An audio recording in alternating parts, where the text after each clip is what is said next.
दोस्तों, आप सभी का हमारे YouTube चैनल पर स्वागत है।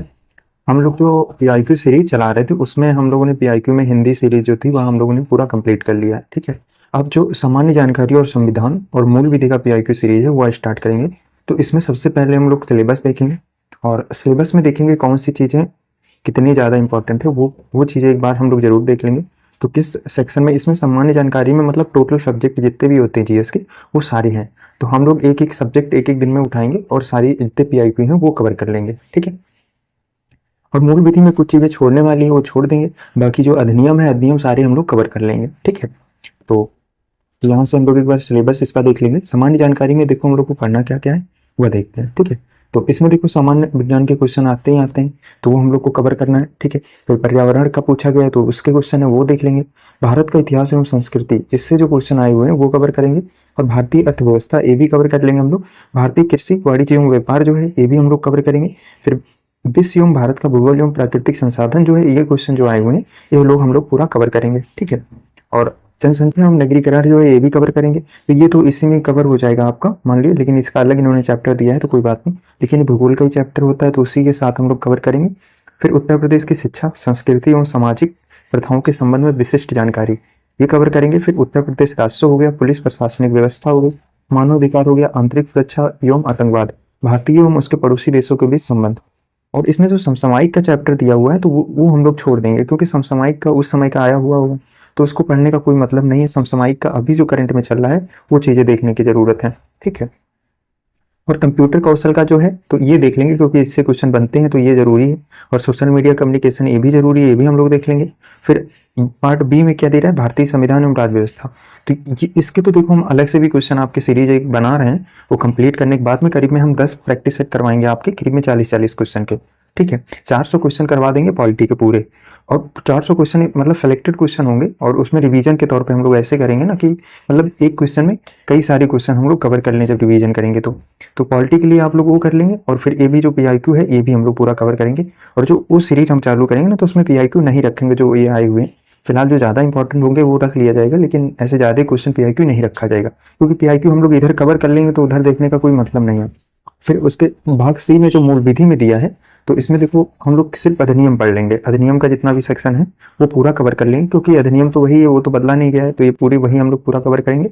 बस जैसे बीएनएस और बीएनएस जो है वो हम लोग को बदला है तो वो उसका अलग से हम वीडियो बना के और करीब में 200 150 से 200 क्वेश्चन जो है वो हम आपके करवा देंगे। ठीक है, वो भी हम पीडीएफ बना रहे हैं, पीडीएफ जैसे कंप्लीट होगी हम उसकी वीडियो बना के पूरी अपलोड कर देंगे। ठीक, अब हम लोग आज इसमें जो कवर करेंगे वो पहला चैप्टर से स्टार्ट करेंगे, तो मतलब विज्ञान का जो चैप्टर है वहां से स्टार्ट करेंगे। ठीक है, सामान्य विज्ञान से जो क्वेश्चन है वो आज इस वीडियो में हम लोग पूरा कवर कर लेंगे। ठीक है, तो आप लोग धैर्य बना के यार वीडियो में बने रहिएगा, और वीडियो यार अच्छा लगे तो उसे लाइक भी कर देना और चैनल को भी सब्सक्राइब कर लेना। ठीक है, और कोई किसी तरह का कोई क्वेरी है या सजेशन है तो कमेंट करके आप बता सकते हैं और पूछ भी सकते हैं। ठीक है, चलिए आज हम लोग इसका जो पहला चैप्टर है वहां से स्टार्ट करेंगे हम लोग।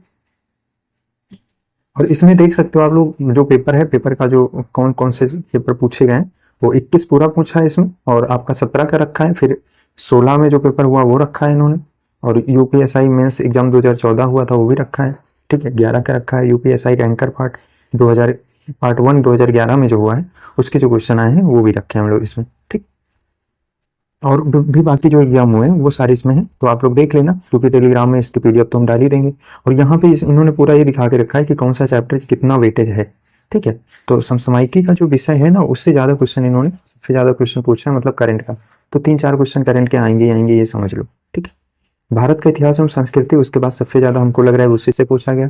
तो इतिहास वाला जो सेक्शन होगा ना उसको हम लोग काफ़ी अच्छे से पढ़ेंगे। अच्छे से पढ़ने का ये मतलब है कि उसमें जो पॉइंट दिए होंगे वो हम लोग बढ़िया से एकदम पूरा डिस्क्राइब करते हुए पढ़ेंगे। ठीक है, तो और बस आप लोग बने रहिएगा चैनल में यार, और इसी तरह ये सारा दिया हुआ है आप लोग देख लेना। और हम लोग स्टार्ट करते हैं यहाँ से। सम्मान विज्ञान में जो पहला पार्ट दिया है, पहला पार्ट में भौतिक विज्ञान का है, भौतिक विज्ञान से स्टार्ट करेंगे हम लोग। तो भौतिक विज्ञान के जो क्वेश्चन है वो सारे कवर करते हैं पहले। तो इसका पहला क्वेश्चन क्या दे रहा है हमारा भाई, पहला क्वेश्चन दे रहा है डैश वह उपकरण जिसे परिपथ में हमेशा श्रेणी क्रम में जोड़ा जाता है और इसके माध्यम से परिपथ के विद्युत प्रवाह को मापा जाता है, उसे डैश कहते हैं। तो इससे क्या कहा जाता है, तो अमीटर जो होता है वह उपकरण के अच्छा वो इंग्लिश का था ना, डैश यहाँ से नहीं होगा। वह उपकरण जिसे परिपथ में हमेशा श्रेणी क्रम में जोड़ा जाता है और इसके माध्यम से परिपथ के विद्युत प्रवाह को मापा जाता है, उसे क्या कहा जाता है, तो उसको अमीटर कहा जाता है। ठीक है, अमीटर जो होता है वह आपके परिपथ में श्रेणी क्रम में जोड़ा जाता है। तो ऑप्शन बी जो होगा इसका सही आंसर हो जाएगा आपका। ठीक है, जैसे जिन लोगों को मतलब काफी डिस्क्राइब में इसको पढ़ना है तो इसको आराम से आप पीडीएफ हम तो ग्रुप में डाल ही दिए हैं, तो वहां से डाउनलोड कर लेना और आराम से इसको एक दो बार रिवीजन भी कर लेना खुद से। ठीक, चलिए आगे बढ़ते हैं।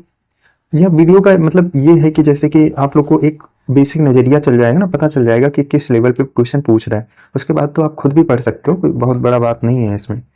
तो अगला क्वेश्चन हमारा दे रहा है, जिस तापमान पर वायु में जलवाष्प संघनित होना शुरू कर देगा उसे डॉट डॉट कहा जाता है। तो उसको क्या कहा जाता है हमें बताना है, तो उसको उष्मांक कहा जाता है। ऑप्शन सी जो होगा इसका सही आंसर हो जाएगा आपका। ठीक है, अब इसमें क्या दे रहा है, अब देखो इसमें काफी इन्होंने एक्सप्लेनेशन में काफी विस्तृत जानकारी दी है। जिस तापमान पर वायु में जलवाष्प संघनित होना हो जाता है उसको उष्मांक कहते हैं। ठीक है, जब आर्द्रता धरातल के ऊपर हवा में संघनित केंद्रक पर संघनित ना होकर ठोस अवस्था जैसे पत्थर, घास या पौधों की पत्तियों की ठंडी सतहों पर पानी की बूंदों के रूप में जमा हो जाता है तो उसे क्या कहा जाता है, ओस कहा जाता है। ठीक है, ओस के बनने के लिए आवश्यक है कि ओसांक जमाव बिंदु से ऊपर हो। वायु की सापेक्षिक आर्द्रता को हाइग्रोमीटर से नापा जाता है, ये चीज भी याद रखना। अब इसमें जैसे दो पॉइंट है, एक ये ओस कैसे बनता है ये क्वेश्चन, और जो ये सापेक्षिक आर्द्रता है ये किससे मापा जाता है, तो ये दो क्वेश्चन इससे बन सकते हैं। तो ये चीजें इसमें आपको समझ में आ जाएंगी। ठीक है, अब अगला क्वेश्चन हमारा क्या दे रहा है, वर्षा को मापने के लिए किस उपकरण का उपयोग किया जाता है जिसमें वर्षा के पानी का इकट्ठा करने के लिए शीर्ष पर एक फनल के साथ मापने वाला सिलेंडर होता है, हमें बताना है। ठीक है, तो जो वर्षा के मतलब वर्षा को मापा जाता है तो वह रेन गेज से मापा जाता है। तो ऑप्शन ए जो होगा इसका सही आंसर हो जाएगा आपका। ठीक है, अब इसका एक्सप्लेनेशन देखते हैं। वर्षा को मापने के लिए रेन गेज का उपयोग किया जाता है और इसमें दे रहा है पायरोनोमीटर। पायरोनोमीटर जो होता है यह आपका एक्टिनोमीटर है जिसका उपयोग एक तलीय सतह पर सौर विकिरण को मापने के लिए किया जाता है। ठीक है, और फिर आपका दे रहा है रेन मीटर। तो रेन मीटर तो ऐसा कुछ होता नहीं है ना। एनीमोमीटर जो होता है यह आपका वायु के वेग को मापा जाता है। ठीक है, एनीमोमीटर से वायु के वेग को मापा जाता है। चलिए अगला क्वेश्चन दे क्या दे रहा हमारा, एक प्रकाश वर्ष क्या मापता है हमें बताना है। तो प्रकाश वर्ष जो है वह दूरी का मात्रक हो जाएगा, है। तो इसका जो सही आंसर हो जाएगा ऑप्शन नंबर बी हो जाएगा। अब इसका जो वो दिया है विस्तृत व्याख्या दिया है, अंतरराष्ट्रीय खगोल संघ के अनुसार एक प्रकाश वर्ष वह दूरी है जो प्रकाश अपने निर्वात में एक वर्ष में पूरा कर लेता है। यह इकाई मुख्यतः लंबी दूरी या दो तारों या गैलेक्सियों जैसी अन्य खगोलीय वस्तुओं के बीच की दूरी मापने में प्रयोग की जाती है। इसकी अधिमान्य इकाई पार्सेक है। ठीक है, एक प्रकाश वर्ष लगभग 0.3066 पार्सेक के बराबर होता है। ठीक, चलिए आगे देखते हैं आगे क्वेश्चन क्या दे रहा है। निम्नलिखित में से किस पदार्थ को मानव शरीर में सबसे कठोर पदार्थ माना जाता है जो कैल्शियम फास्फेट से निर्मित होता है और जल में नहीं घुलता है। तो कौन सा है वह हमें बताना है। यह तो बायो का क्वेश्चन लग रहा है ना, लेकिन फिजिक्स में पूछ लिया इन्होंने। तो हमें बताना है इसमें कौन सा है जो नहीं घुलता है। तो दंत वलक जो होता है वह नहीं घुलता है, अर्थात एनिमल जो होता है, एनिमल टीथ एनिमल जो होता है वह दंत वलक कहलाता है। तो यह जो होता है यह काफी कठोर होता है। ऑप्शन बी जो होगा इसका सही आंसर हो जाएगा आपका। ठीक, अभी काफी इन्होंने दिया है विस्तृत जानकारी, तो आप लोग देख लेना खुद से। ठीक है, अगला क्वेश्चन क्या दे रहा है, रियायत तत्परता सूचकांक किसके द्वारा जारी की जाती है हमें बताना है। तो यह जो है आपका नीति आयोग के द्वारा जारी की जाती है। तो ये भी देखो फिजिक्स का क्वेश्चन नहीं है लेकिन इन्होंने उठा के इसमें भी रख दिया है ना। तो इसका सही आंसर डी हो जाएगा। चलिए अगला क्वेश्चन क्या दे रहा है हमारा, द्रव या गैस में निलंबन छोटे कणों के टेढ़ी मेढ़ी अर्थात जिग जैग गतिविधियों को डॉट डॉट कहा जाता है। तो इसको क्या कहा जाता है, तो इसको ब्राउनीगत कहा जाता है। ऑप्शन सी जो होगा इसका सही आंसर हो जाएगा। ये क्वेश्चन हम लोगों ने प्रैक्टिस सेट में किया हुआ है पहले से। तो देखो पीआईक्यू कई सारे जो है ना वो इसमें रिपीट होते रहते हैं, प्रैक्टिस सेट में आपको मिलते रहेंगे। तो पीआईक्यू करने का यही मतलब है। और प्रैक्टिस ये पीआईक्यू करने के बाद आप जब प्रैक्टिस सेट लगाएंगे ना तो ऑटोमेटिक आपके नंबर भी बढ़ने लगेंगे कि क्वेश्चन तो उसी से मिलते जुलते ही आएंगे ना उसमें। तो आगे बढ़ते हैं, अगला क्वेश्चन हमारा क्या दे रहा है,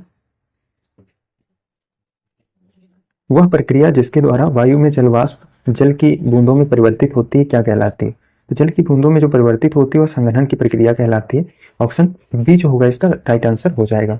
जो वर्षा होता है वह आपका संघनन की प्रक्रिया के कारण ही वर्षा होता है, ये चीज भी याद रखना।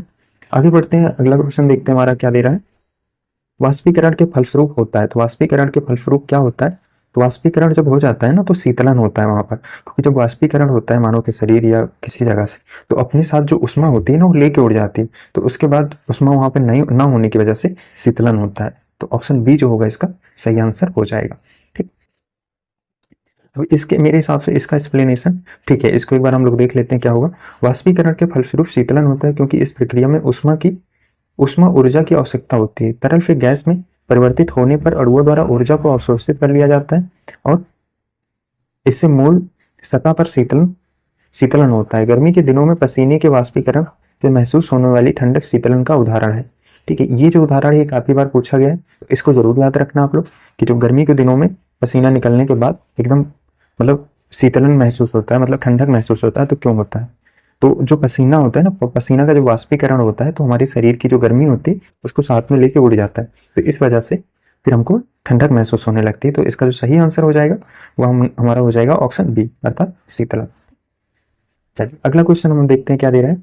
वायुमंडल के ऊर्ध्वतापन की प्रक्रिया को क्या कहा जाता है हमें बताना है। तो ऊर्ध्वतापन की प्रक्रिया को संवहन कहा जाता है। ऑप्शन बी जो होगा इसका सही आंसर हो जाएगा आपका।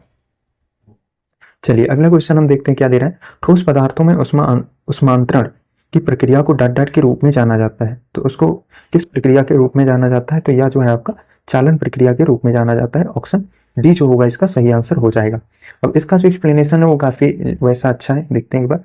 ठोस पदार्थों में उष्मांतरण अर्थात उष्मा का हस्तांतरण की प्रक्रिया को चालन के रूप में जाना जाता है। उदाहरण के तौर पर जैसे दिया है, धातु के रडार के एक सिरे को गर्म करने पर हमें दूसरे छोर को गर्म करने का अनुभव प्राप्त होता है। तो यह किस प्रक्रिया के कारण होता है? यह चालन प्रक्रिया के कारण होता है। ठीक है, जो उसमें कण होते हैं, कणों के द्वारा इसमें उष्मा का हस्तांतरण होता है। तो एक छड़ को जब हम गर्म करते हैं तो दूसरा छड़ भी हमको गर्म महसूस होता है, तो वह किस प्रक्रिया के कारण होता है? वह आपका चालन प्रक्रिया के कारण होता है। ठीक है, चलिए आगे बढ़ते हैं। अगला क्वेश्चन हम देखते हैं क्या है। गोलाकार दर्पण की परावर्तक सतह के केंद्रक क्या कहा जाता है? तो केंद्रक को क्या कहा जाता है? तो इसको जो है आपका ध्रुव कहा जाता है अर्थात पोल कहा जाता है। ऑप्शन सी जो होगा इसका सही आंसर हो जाएगा आपका। ठीक है, अगला क्वेश्चन देखते हैं हम लोग। नैदानिक थर्मामीटर द्वारा मापे जाने वाला मानव शरीर का औसत सामान्य तापमान है, तो औसत सामान्य तापमान जो होता है वह कितना होता है हमें बताना है। तो यह जो सेल्सियस में दिया है तो 37 सेल्सियस का होता है। ऑप्शन डी जो होगा इसका सही आंसर हो जाएगा। और अगर जो फ़ारेनहाइट में दिया होगा तो 98.6 फ़ारेनहाइट के बराबर होता है, तो ये भी चीज़ याद रखना आप लोग। तो इसका सही आंसर जो है ऑप्शन डी हो जाएगा अपना। ठीक, चलिए कणों की तरंग प्राकृतिक किसने स्थापित की है हमें बताना है। तो इसको किसने स्थापित किया था? तो डी ब्रॉगली जो थे उन्होंने इसको स्थापित किया है। ऑप्शन ए जो होगा इसका राइट आंसर हो जाएगा आपका। ठीक, आगे बढ़ते हैं, अगला क्वेश्चन देखते हैं। चुंबकीय चालक घनत्व की इकाई क्या है हमें बताना है। तो चुंबकीय चालक घनत्व की जो इकाई है वो आपकी टेस्ला हो जाएगा। ऑप्शन डी जो है इसका राइट आंसर हो जाएगा। ठीक है, एम्पियर मात्रक है, तो एम्पियर जो है वह किसका मात्रक है हमें बताना है। तो यह विद्युत धारा का मात्रक हो जाएगा। ऑप्शन डी जो होगा इसका राइट आंसर हो जाएगा आपका।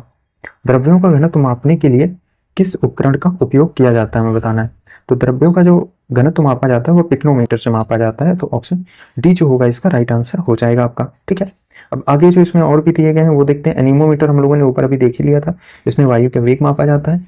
और जो वेबामीटर होता है ना, या मिट्टी का यांत्रिक गुण को मापा जाता है वेबामीटर। तो जैसे जब हम लोग मिट्टी का परीक्षण करवाते हैं, जैसे जो कृषि मतलब खेती वेती से संबंधित जो लोग होंगे उनको पता होगा कि जब मिट्टी का परीक्षण करवाने ले जाते हैं ना, वो लोग जिस मतलब मशीन में रख के मिट्टी को मापते हैं कि इसमें मतलब अम्लता अधिक है या क्षारता अधिक है, तो वो लोग बताते हैं कि मिट्टी आपकी कैसी है, अम्लीय है या क्षारीय है। तो वो जो मापा जाता है वो आपका वेबामीटर से मापा जाता है। ठीक है, और आगे हमारा दे रहा है यूडियोमीटर। यूडियोमीटर से क्या होता है, इसमें गैस का मिश्रण का आयतन मापा जाता है, तो यह हो जाएगा आपका। ठीक है, फिर आगे क्या दे रहा है, पिक्नोमीटर। पिक्नोमीटर अभी हम लोगों ने ऊपर भी देखा था, तो पिक्नोमीटर जो है आपका द्रव घनत्व को मापता है, तो यह भी हम लोग देख लिए। ठीक है, चलिए आगे बढ़ते हैं, अगला क्वेश्चन देखते हैं। शक्ति की भौतिक मात्रा की बीमा डॉट डॉट है। तो शक्ति की भौतिक मात्रा की बीमा हमें बताना है क्या होगी। तो m1L2 T⁻³ जो है वह आपका शक्ति की भौतिक मात्रा हो जाएगी। ऑप्शन बी जो होगा इसका सही आंसर हो जाएगा। अगर जो इसमें इसके अलावा अगर जो दे देता है आपको m⁻L² और T⁻³ तो भी सही हो जाएगा। ठीक है, तो इसमें दोनों में से कोई भी देता है तो भी आप सही मान लीजिएगा। चलिए दृष्टि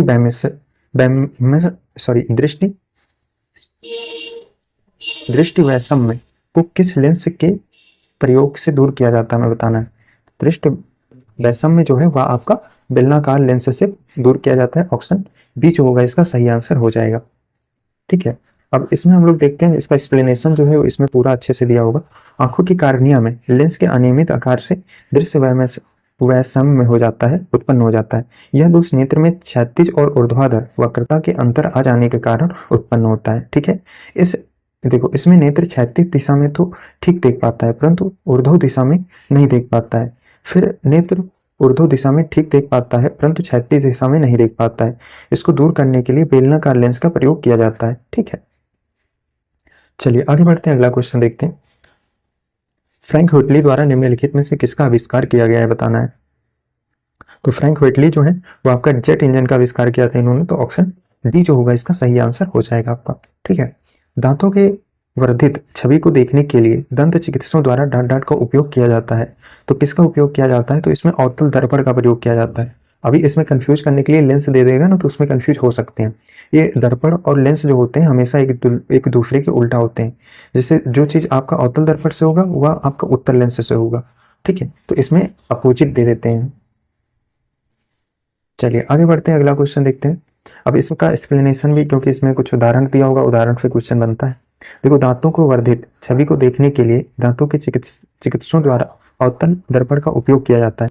इसके अलावा मोटर गाड़ियों के हेडलाइट में भी अवतल दर्पण का प्रयोग किया जाता है। ठीक है, ये चीज याद रखना। जबकि उत्तल दर्पण मोटर गाड़ियों के साइड में लगे होते हैं, जो साइड में लगे होते हैं वो आपके उत्तल दर्पण होते हैं। ठीक है, हेडलाइट में जो लगे होते हैं वो आपके अवतल दर्पण होते हैं। इसकी सहायता से गाड़ी का ड्राइवर अपने पीछे की गाड़ियों को देख सकते हैं। इसके अलावा स्ट्रीट लाइटों में भी, स्ट्रीट जो लाइटें लगी होती हैं सड़कों किनारे, उन पर भी उत्तल दर्पण का प्रयोग किया जाता है। ठीक है, आगे बढ़ते हैं, अगला क्वेश्चन देखते हैं हम लोग। भारतीय वैज्ञानिक और भौतिक विज्ञान के प्रोफेसर डांडाट ने संगीत के प्रति अपने गहरे प्यार के कारण वर्ष 1921 में लंदन की रॉयल सोसाइटी के समक्ष तार के संगीत उपकरणों के सिद्धांत पर शोध पत्र प्रस्तुत किया था। तो सीवी रमन जो थे उन्होंने इसका शोध पत्र प्रस्तुत किया था। ऑप्शन सी जो होगा इसका सही आंसर हो जाएगा आपका। ठीक है, चलिए आगे बढ़ते हैं, अगला क्वेश्चन देखते हैं हमारा क्या दे रहा है। प्रकाश वर्ष किसका मापन करता है, हमें बताना है। तो अभी हम लोगों ने ऊपर भी एक क्वेश्चन कवर किया है। तो यह जो है आपका दूरी का मात्रक होता है। ऑप्शन ए जो होगा इसका राइट आंसर हो जाएगा। अब एक प्रकाश वर्ष में जो होता है वह कितने मीटर के बराबर होता है, तो 9.46 गुणा 10 की पावर 15 मीटर के बराबर होता है। ठीक है, तो इसको याद कर लेना, एक स्टेटमेंट बन सकता है आपके क्वेश्चन में। अगला क्वेश्चन देखते हैं क्या दे रहा है। निम्न में से कौन एक वैज्ञानिक होने के साथ साथ एक महान उद्योगपति भी थे जिन्होंने भारत में कई उद्योगों की स्थापना की, हमें बताना है। विक्रम साराभाई जो थे वह थे। ऑप्शन सी जो होगा इसका सही आंसर हो जाएगा आपका। ठीक है, आगे बढ़ते हैं। फ़ारेनहाइट में जल का क्वथनांक डॉट होता है। तो जल का जो क्वथनांक है वह कितना होता है, तो 212 फ़ारेनहाइट के बराबर होता है। ऑप्शन बी जो होगा इसका सही आंसर हो जाएगा। ठीक, और जल के और भी जो क्वथनांक होते हैं वह हम लोग देख लेते हैं। तो देखो 373.127 केल्विन के बराबर होता है जल का क्वथनांक। ठीक है, और 211.95 फ़ारेनहाइट के बराबर होता है जल का क्वथनांक। और आपका 99.947 सेंटीग्रेड में होता है इसका फ़ारेनहाइट, सॉरी इसका जो क्वथनांक होता है। तो तीनों चीज़ एक बार देख लेना आप लोग। चलिए आगे बढ़ते हैं, अगला क्वेश्चन देखते हैं। डाट का प्रयोग हवा के बल और वेग को मापने के लिए किया जाता है। तो इसमें से किसका प्रयोग किया जाता है, हमें बताना है। तो अनीमोमीटर जो होता है उसका प्रयोग करते हैं हम लोग हवा के वेग और बल को मापने के लिए। ठीक है, तो ऑप्शन डी जो होगा इसका सही आंसर हो जाएगा। ये करीब में हम लोग तीसरा या चौथा क्वेश्चन अब तक देख रहे हैं। अब इसके और भी जो दिए हैं आपका स्पीडोमीटर से क्या हम लोग मापते हैं, तो वाहनों का जो वेग होता है वह हम लोग स्पीडोमीटर से मापते हैं। ठीक है, इलेक्ट्रोमीटर से क्या मापा जाता है, तो इलेक्ट्रोमीटर से भैया दूध की जो शुद्धता होती है वो मापी जाती है, अर्थात उससे दूध की जो घनत्व होती है ना, तो घनत्व मापा जाता है। थर्मामीटर से तो ताप मापा जाता है। ठीक है, और एनीमोमीटर से हवा का वेग मापा जाता है। हम लोगों ने अभी यही पूछा ही था। चलिए आगे देखते हैं। विद्युत का सबसे अच्छा चालक होता है। तो विद्युत का सबसे अच्छा चालक इनमें से कौन है, तो वह है आपका कॉपर। तो ऑप्शन सी जो होगा इसका सही आंसर हो जाएगा आपका। ठीक है, चलिए आगे बढ़ते हैं, अगला क्वेश्चन देखते हैं हमारा क्या दे रहा है। अंतरिक्ष में भेजा गया भारत का प्रथम उपग्रह था। तो भारत का प्रथम उपग्रह कौन था, हमें बताना है। तो वह था आपका आर्यभट्ट। ऑप्शन सी जो होगा इसका सही आंसर हो जाएगा। इससे जो इंपॉर्टेंट पॉइंट है वो सारे हम लोग देखेंगे इसमें। देखो 19 अप्रैल 1975 को भारत का प्रथम स्वदेशी निर्मित उपग्रह आर्यभट्ट का प्रक्षेपण पूर्व सोवियत संघ के बैकानूर अंतरिक्ष केंद्र से कॉस्मस यान द्वारा किया गया था। ठीक है, और इसका वजन जो था वह 360 किलोग्राम था। यह अभियान 3 प्रमुख लक्ष्य थे। वायु विज्ञान प्रयोग, सौर भौतिकी का प्रयोग और एक्स किरण की खगोल की प्रयोग। तीन मतलब इसके मुख्य उद्देश्य थे, इसके लिए इसको लॉन्च किया गया था। तो ऑप्शन इसका जो क्वेश्चन का ऑप्शन हो जाएगा ऑप्शन सी हो जाएगा। ठीक है, चलिए आगे देखते हैं अगला क्वेश्चन क्या दे रहा है। ध्वनि का मापक इकाई को कहते हैं, तो क्या कहा जाता है? तो ध्वनि का जो मापा जाता है वो आपका डेसिबल में मापा जाता है। तो ऑप्शन डी जो होगा इसका राइट आंसर हो जाएगा। देखो जो इनके जो मात्रक है ना वो जरूर देख लेना, जो मापक इकाई है सारी चीजों के वो देख लेना, क्योंकि उससे ज्यादातर क्वेश्चन अभी तक पूछे गए हैं। चलिए अगला क्वेश्चन क्या दे रहा है। अंटार्कटिका जाने वाले प्रथम भारतीय दल के प्रभारी थे, तो उसके प्रभारी हमें बताना है कौन थे। तो डॉक्टर एस जे कासिम थे इसके प्रथम प्रभारी। तो ऑप्शन बी जो होगा इसका सही आंसर हो जाएगा आपका। अगला क्वेश्चन दे रहा है रेफ्रिजरेटर में कौन सी गैस द्रव का प्रयोग किया जाता है हमें बताना है। तो अमोनिया का प्रयोग किया जाता है इसमें शीतलक के रूप में, अर्थात ऑप्शन ए जो होगा इसका सही आंसर हो जाएगा आपका। ठीक है, इसका एक्सप्लेनेशन देखते हैं। देखो वाष्पीकरण द्वारा ठंडा उत्पन्न की जाती है, इसमें द्रव के रूप में अमोनिया गैस का प्रयोग किया जाता है तथा तांबे की एक वाष्पक कुंडली में फ्रियान गैस भरा होता है जो वाष्पीकृत होकर रेफ्रिजरेटर में ठंडक उत्पन्न करता है। ठीक है, चलिए अगला क्वेश्चन हमारा क्या दे रहा है। ऊर्जा से भरपूर प्रकाश के लिए एलईडी यह वर्तमान तकनीकी एलईडी का विस्तारित रूप है, तो इसका हमें बताना है विस्तारित रूप क्या है। इसका जो विस्तारित रूप हो जाएगा वह हो जाएगा आपका light emitting diode. Option C जो होगा इसका सही आंसर हो जाएगा आपका। ठीक है, चलिए आगे बढ़ते हैं, अगला क्वेश्चन देखते हैं क्या दे रहा है हमारा। इसका एक्सप्लेनेशन में देखते हैं क्या दे रहा है भैया। यह अर्धचालक डायोड होता है। ठीक है, एलईडी जो है वह आपका अर्धचालक डायोड होता है जिसमें विद्युत धारा प्रवाहित करने पर प्रकाश उत्सर्जित करता है। एलईडी कई प्रकार की होती है, इसमें मिनीएचर, फ्लैशिंग और हाई पावर, अल्ट्रा न्यूमेरिक और बाहबंडी और ओएलईडी प्रमुख है। ठीक है, चलिए आगे बढ़ते हैं। बीएमआई की गणना के लिए सूत्र है, तो इसमें कौन सा सूत्र हमें बताना है। तो वजन बटा लंबाई स्क्वायर इंटू मीटर स्क्वायर जो बीएमआई का यह मात्रक होता है। ठीक है, चलिए आगे बढ़ते हैं, अगला क्वेश्चन देखते हैं क्या दे रहा है। अब ये जो बीएमआई होता है वह क्या होता है, बॉडी मास इंजेक्ट होता है, शरीर के द्रव्यमान सूचक है। ये इस बात को स्पष्ट करता है कि शरीर भार उसके लंबाई के अनुपात में ठीक है या नहीं है। ठीक है, तो बीएमआई जो मापा जाता है वह आपका वजन बटे लंबाई स्क्वायर या इंटू ब्रैकेट या तो मीटर स्क्वायर में रख सकते हैं। ठीक, लंबाई स्क्वायर मीटर या तो मीटर स्क्वायर में। तो अब इसका क्या दे रहा है हमारा बीएमआई 18.5 अगर जो है तो सामान्य से कम वजन है। ठीक है, बीएमआई 18.5 से 24.9 है तो यह आपका सामान्य हो गया। 25 से 32.9 के बीच है तो सामान्य से अधिक वजन हो गया। ठीक है, और 30 से 34.9 है तो आपका मोटापा कहलाएगा। ठीक है, और 35.39.9 है तो अति मोटापा कहलाएगा, और अगर जो 40 से ऊपर है तो आपका अस्वस्थ मोटापा कहलाएगा। ठीक है, चलिए आगे बढ़ते हैं, अगला क्वेश्चन देखते हैं। अप्रयुक्त किताब 2 वर्ष के लिए शेल्फ पर बनी रही तब तक उसे हटाया नहीं गया, यह किस का एक उदाहरण हमें बताना है। मतलब अप्रयुक्त किताब 2 वर्ष के लिए शेल्फ पर बनी रही जब तक उसे हटाया नहीं गया, वह किस प्रकार का उदाहरण है। तो यह न्यूटन के गति का प्रथम नियम है। ऑप्शन सी जो होगा इसका सही आंसर हो जाएगा आपका। देखो न्यूटन के जो प्रथम नियम है उसमें क्या है, कोई स्थिर वस्तु तब तक स्थिर रहेगी जब तक उस पर कोई बाह्य बल आरोपित न किया जाए। अतः स्पष्ट है कि कोई भी वस्तु कितने भी वर्षों तक कहीं भी पड़ी रहेगी जब तक उसे हटाया नहीं जाता है।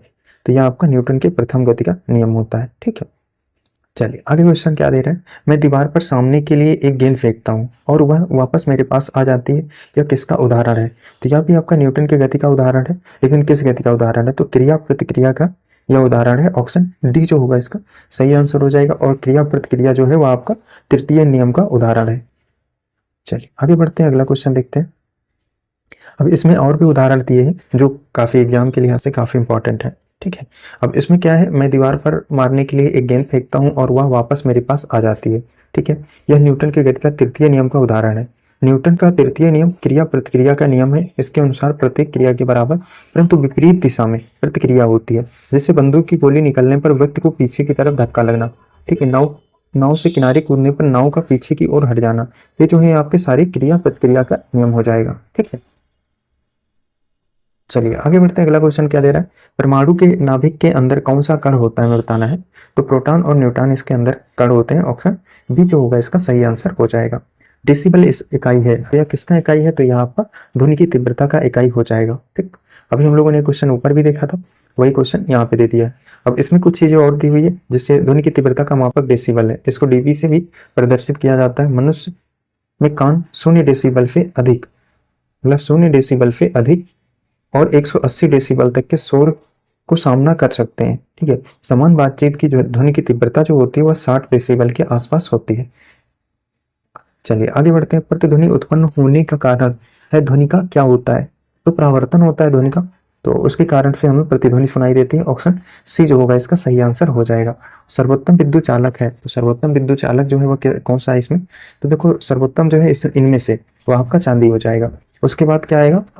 अगर जो उसके बाद अगर चांदी नहीं होता है तो आपका कॉपर अर्थात तांबा हो जाता है। ठीक है, फिर उसके बाद एल्युमिनियम आ जाएगा। एल्युमिनियम के बाद जो आएगा वो आपका टंगस्टन आएगा। चलिए आगे बढ़ते हैं, अगला क्वेश्चन देखते हैं।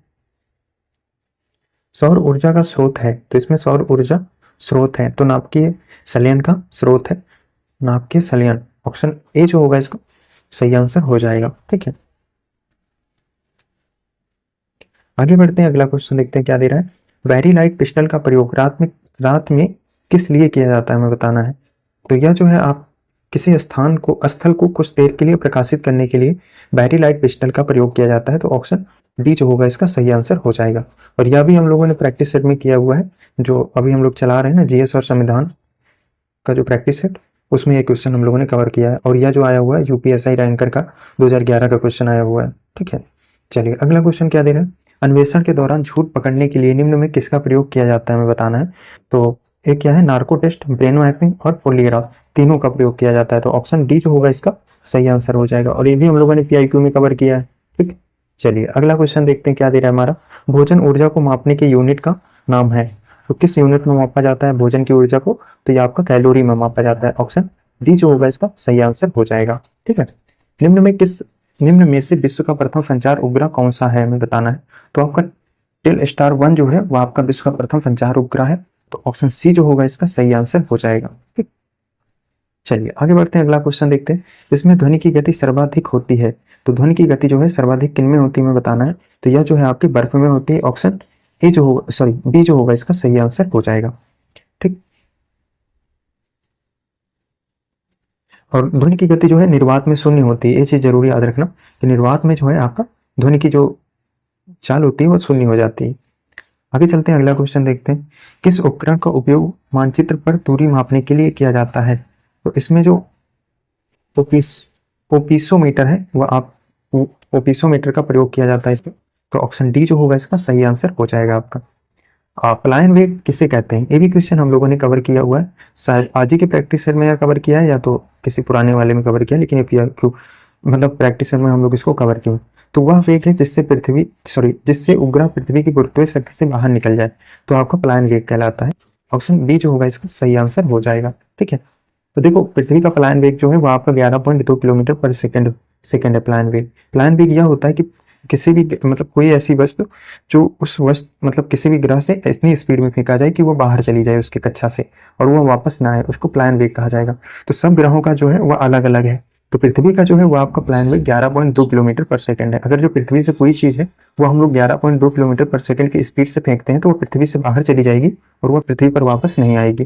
ठीक है, चलिए आगे बढ़ते हैं, अगला क्वेश्चन देखते हैं हम लोग क्या दे रहा है। निम्नलिखित में से वायुमंडल में कौन सी गैस नहीं पाई जाती हमें बताना है।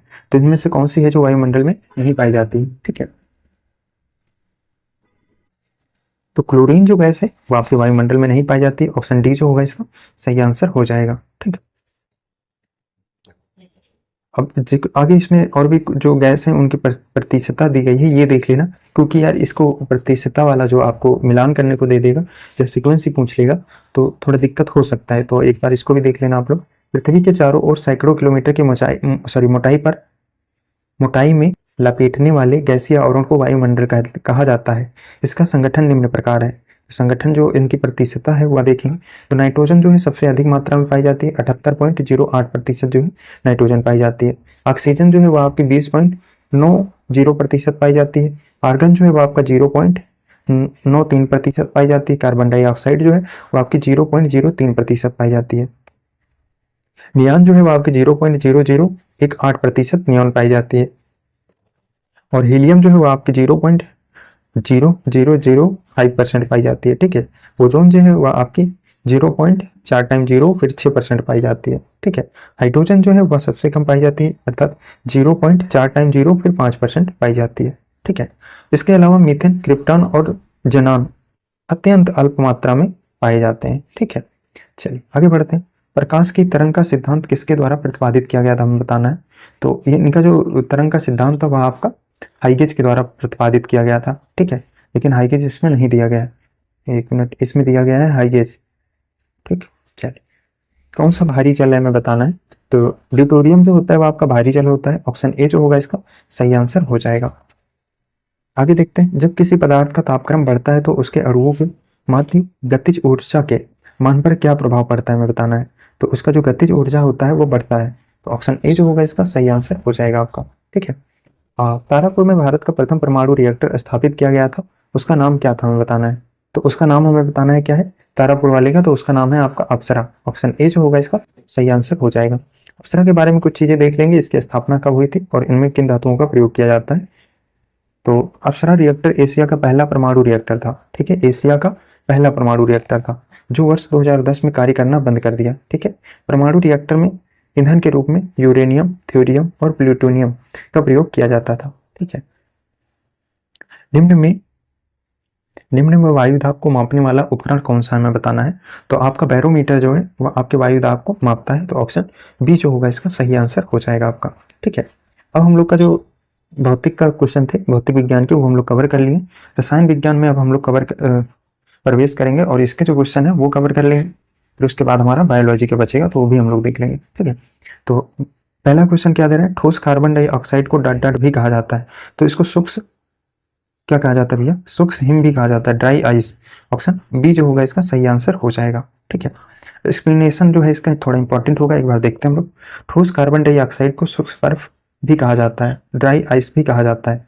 सूक्ष्म बर्फ ना देके अगर जो ड्राई आइस भी पूछ लेगा तो भी ये टर्म देख लेना यार, ये जो शब्द है ना ये कभी कभी पूछ लेता है, हिंदी हिंदी ना पूछ के इंग्लिश पूछ लेता है, कभी कभी इंग्लिश पूछ लेता है, तो ऐसे शब्दों को एक बार जरूर देख लिया करना।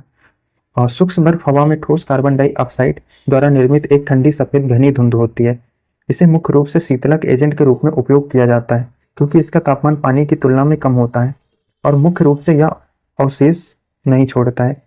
इसको व्यापक रूप से भोजन को संरक्षित करने के उद्देश्य से उपयोग किया जाता है, ठीक है। चलिए आगे बढ़ते हैं, अगला क्वेश्चन देखते हैं। मिल्क ऑफ मैग्नीशियम में मौजूद क्षारीय घटक जिसका उपयोग रेचक के रूप में किया जाता है वह है, तो वह क्या हमें बताना है। तो मैग्नीशियम हाइड्रोक्साइड जो होता है उसका प्रयोग किया जाता है लैक्टेशिव के रूप में अर्थात रेचक के रूप में, ठीक है। ऑप्शन डी जो होगा इसका सही आंसर हो जाएगा आपका। आगे बढ़ते हैं, अगला क्वेश्चन हमारा क्या तेरा, किसके आवर्त नियम को संशोधित कर आधुनिक आवर्त सारणी के आधार के रूप में परमाणु क्रमांक को अपनाया गया है, हमें बताना है। तो डेमेट्री मेटलिफ जो है उनके द्वारा इसको अपना दिया गया था, तो ऑप्शन बी जो होगा इसका सही आंसर हो जाएगा आपका, ठीक है। अल्फा कण डट डट अवशोषित होते हैं, अल्फा कण जो है वो इनके द्वारा अवशोषित होते हैं, तो धनात्मक आवेशित होते हैं, सॉरी आवेशित पूछ रहा है, माफ करना भाई, आवेशित होते हैं तो ये आपके धनात्मक होते हैं, ठीक है। ऑप्शन बी जो होगा इसका सही आंसर हो जाएगा। चलिए अगला क्वेश्चन देखते हैं हम लोग क्या दे रहे हैं, देखते हैं। वह प्रक्रिया कौन सी है जिसमें एल्युमिनियम की वस्तुओं पर एल्युमिनियम की एक मोटी ऑक्साइड परत को विकसित किया जाता है जिसे एक आकर्षक परिसज्जन के लिए रंगा जाता है, ठीक है। तो वह क्या कहलाता है हमें बताना है। तो वह जो है आपका एनोडीकरण कहलाता है, ऑप्शन डी जो होगा इसका सही आंसर हो जाएगा आपका, ठीक है। आगे बढ़ते हैं, अगला क्वेश्चन क्या दे रहे हैं। कौन सा रासायनिक यौगिक ब्लू बेट्रियोल के रूप में जाना जाता है जिसका उपयोग मुख्य रूप से एक कीटनाशक या रंग बंधक या एक कवकनाशी के रूप में प्रयोग किया जाता है। तो कॉपर सल्फेट का प्रयोग किया जाता है, ऑप्शन डी जो होगा इसका सही आंसर हो जाएगा आपका, ठीक है। चलो आगे बढ़ते हैं। ग्रेफाइट डायमंड और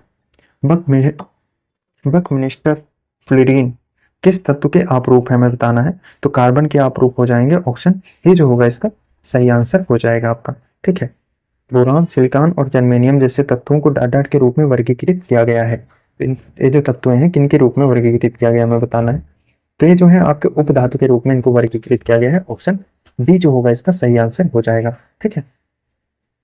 परमाणु संख्या 46 वाला एक तत्व आवधिक तालिका के किस ब्लॉक से संबंधित हमें बताना है। तो यहाँ पर डी ब्लॉक से संबंधित है, ऑप्शन डी जो होगा इसका सही आंसर हो जाएगा। ठीक है, चाय में कौन सी मनोप्रभावी दवा पाई जाती है हमें बताना है, तो कैफीन जो है वह पाई जाती है, ऑप्शन डी जो होगा इसका राइट आंसर हो जाएगा। ठीक, चलिए आगे बढ़ते हैं। ब्लीचिंग पाउडर बनाने के लिए निम्न में से किस गैस को सूक्ष्म चूने से गुजारा जाता है हमें बताना है, तो इसमें से किसको सूक्ष्म चूने के से गुजारा जाता है, तो वह है आपका क्लोरीन को, तो ऑप्शन बी जो होगा इसका सही आंसर हो जाएगा आपका। ठीक है, चलिए आगे बढ़ते हैं, अगला क्वेश्चन देखते हैं।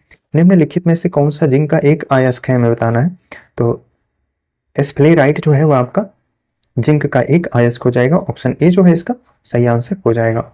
कौन सा अग्नि समन अभिकारक ओजोन के लिए हानिकारक होता है हमें बताना है, तो इसमें हेलान जो है वो आपका हानिकारक होता है, ऑप्शन हानिकारक होता है पूछ रहा है, हाँ हेलान हो जाएगा ऑप्शन डी। ठीक है, और यह भी अब हम लोगों ने प्रैक्टिस सेट में इसको किया हुआ है, ऐसा मुझे याद आ रहा है थोड़ा थोड़ा। चलिए आगे बढ़ते हैं।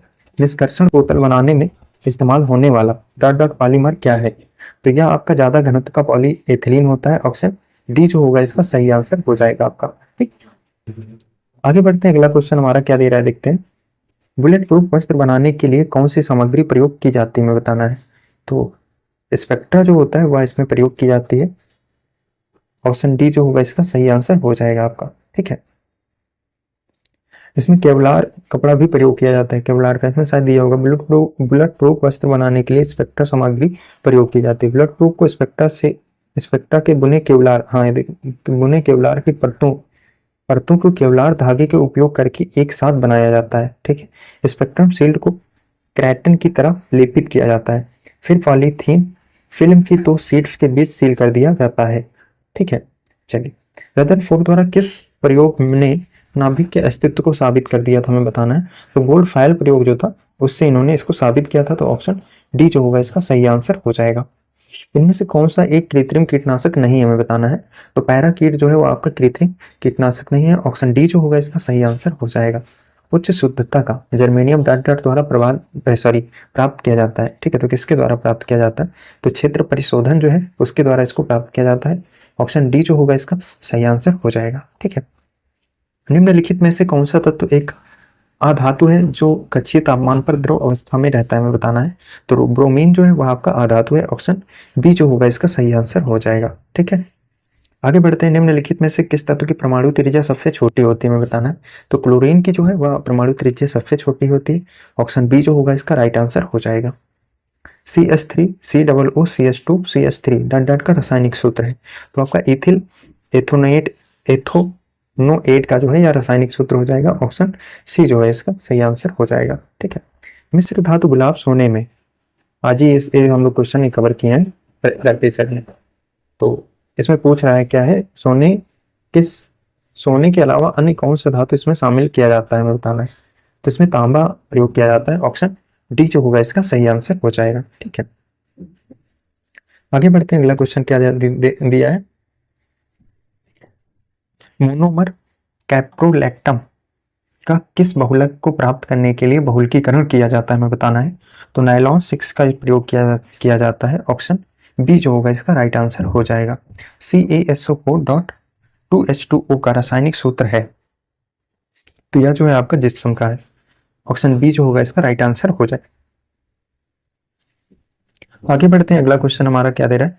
गैल्वेनाइजेशन का मतलब इस्पात को डॉट डॉट की पतली परत के साथ आवरण करना है, किसके साथ आवरण करना होता है, तो यह जस्ता के साथ होता है, ऑप्शन बी जो होगा इसका सही आंसर हो जाएगा। C16 एक अणु है जिसमें डॉट डॉट के रूप में व्यवस्थित 60 कार्बन परमाणु होते हैं, तो इसमें क्या होता है आपका 12 पंचभुज और 20 षटभुज होते हैं, ऑप्शन सी जो होगा इसका सही आंसर हो जाएगा आपका। ठीक है, चलिए आगे बढ़ते हैं। सर्वोत्तम गुणवत्ता वाला कोयला जिसमें 80% से 95% कार्बन होता है वह है, तो वह क्या है, कौन सा है कोयला हमें बताना है, तो यह जो होता है आपका एंथ्रेसाइट कोयला होता है, ऑप्शन डी जो होगा इसका सही आंसर हो जाएगा। ठीक है, चलिए आगे बढ़ते हैं, अगला क्वेश्चन देखते हैं हम लोग। डॉट डॉट को छोड़कर निम्नलिखित सभी संघनन बहुलक हैं, तो इनमें कौन से संघनक बहुलक है हमें बताना है, तो पॉलीप्रोपोलीन जो है वह आपके बहुलक हो जाएंगे, ऑप्शन बी जो है इसका सही आंसर हो जाएगा आपका। ठीक है, चलिए आगे बढ़ते हैं, अगला क्वेश्चन देखते हैं।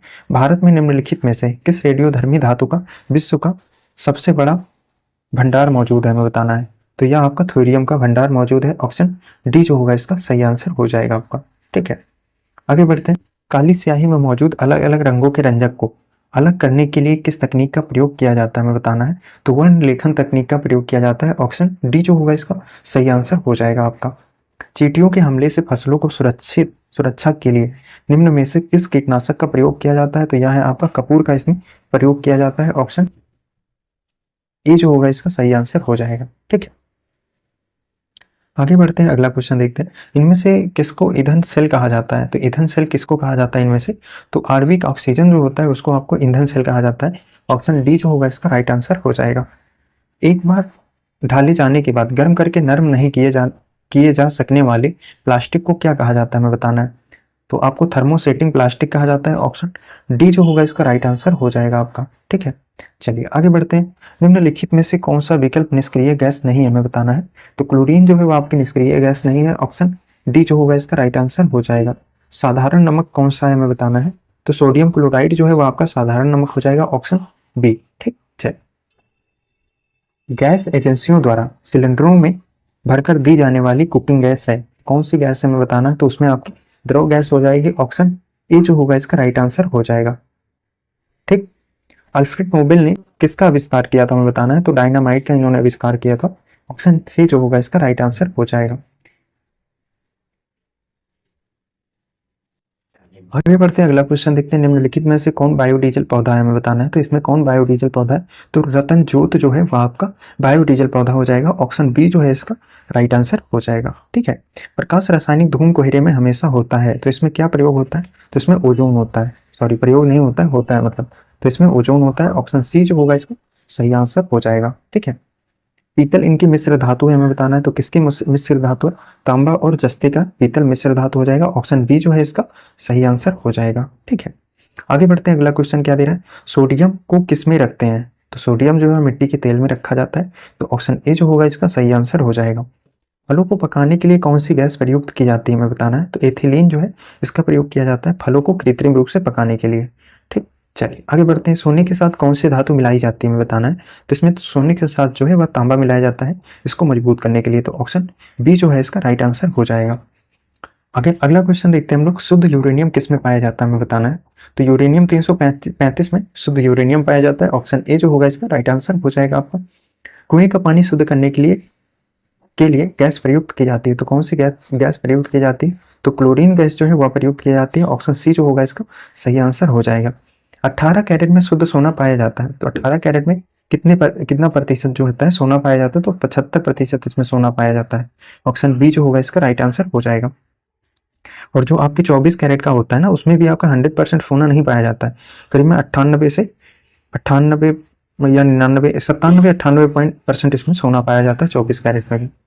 ठीक, अगर जो कैरेट निकालना है तो 24 कैरेट बराबर जैसे 100%, 18 कैरेट का अगर जो हमें निकालना है तो देखो 100 इंटू 18/24। ठीक, अब ये बराबर निकल के आ जाएगा आपका। तो 8 6 से काट देते हैं इसको। 6 दूनी 12, 6 3 18 और 6 चौक 24। फिर आगे 300/4। अभी 4 से अगर जो काटेंगे तो यहाँ पे 300/4 कर लो। 4 से भाग करने 75% आ जाएगा। इसी तरह अगर जैसे 15 कैरेट का निकालना हो तो 15 कैरेट में क्या करेंगे 100 इंटू 15/24 कैरेट, क्योंकि 24 कैरेट पे ही कैरेट की शुद्धता निकाली जाती है सोने की। ये चीज़ भी याद रखना आप लोग यार। ये मतलब एग्जाम के लिहाज से तो इतना नहीं याद करने लायक है, बट जैसे आपके मतलब जो कभी कभी सामान लेने जाना यार तो वहाँ पे देखना ना, ये चीज़ें ऐसे वो लोग ऐसे आप जोड़ के समझा सकते हो उनको। जो 18 कैरेट का रेट होता है वो अलग होता है, 15 कैरेट का अलग होता है, 24 कैरेट का अलग होता है ना, 22 कैरेट का अलग होता है। तो कौन सा कैरेट ले रहे हो ये भी ध्यान रखना, उनसे पूछ लेना। कभी कभी 18 कैरेट का देके 24 कैरेट का रेट लगा देते हैं। चलिए अब हम लोग जीव विज्ञान के जो क्वेश्चन है वो कवर करेंगे। और हम लोग अब तीसरे सेक्शन में आ गए हैं। तो तीसरे सेक्शन में जीव विज्ञान के हैं और ये थोड़ा लंबा सेक्शन होगा। तो बस धैर्य बना के बने रहो, पूरा क्वेश्चन कवर करो और जैसा होता है यार अपना फीडबैक जरूर दे दिया करो, है ना। चलो अब तीसरा क्वेश्चन हम लोग देखेंगे। तो इसमें पूछ रहा है सार्स का पूरा नाम क्या है हमें बताना है। ठीक है, तो सार्स का पूरा नाम क्या भी है। इसमें हो जाएगा severe active respiratory syndrome. SARS का पूर्ण नाम हो जाएगा इसका। तो ऑप्शन बी जो होगा इसका सही आंसर हो जाएगा आपका। ठीक है, आगे बढ़ते हैं, अगला क्वेश्चन क्या दे रहा है। निम्नलिखित में से कौन सा यौन संक्रमण है, इनमें से कौन सा यौन संक्रमण है? तो उपदंश जो है वो आपका यौन संक्रमण में आएगा। ऑप्शन डी जो होगा इसका राइट आंसर हो जाएगा। आगे बढ़ते हैं, अगला क्वेश्चन देखते हैं क्या दे रहा है हमारा। अगला क्वेश्चन दे रहा है प्रवाल अर्थात कोरल, प्रवाल पूर्वग्लक अर्थात कोरल पॉलिप्स और प्रवाल और डांट डांट के बीच सहजीवी संबंध का एक उदाहरण है। तो किनके बीच सहजीवी का एक उदाहरण है हमें बताना है। तो इसका जो सही आंसर हो जाएगा जुक्साथिला जो है इसका हो जाएगा ऑप्शन ए जो होगा इसका राइट आंसर हो जाएगा। ठीक है, आगे बढ़ते हैं, अगला क्वेश्चन देखते हैं। निम्नलिखित में से कौन सा संगठन राष्ट्रीय स्वास्थ्य प्रोफाइल रिपोर्ट तैयार करता है हमें बताना है।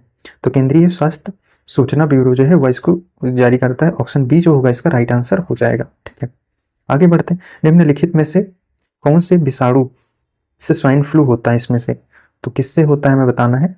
तो H1N1 वायरस जो होते हैं उनसे स्वाइन फ्लू होता है। ऑप्शन ए जो होगा इसका राइट आंसर हो जाएगा।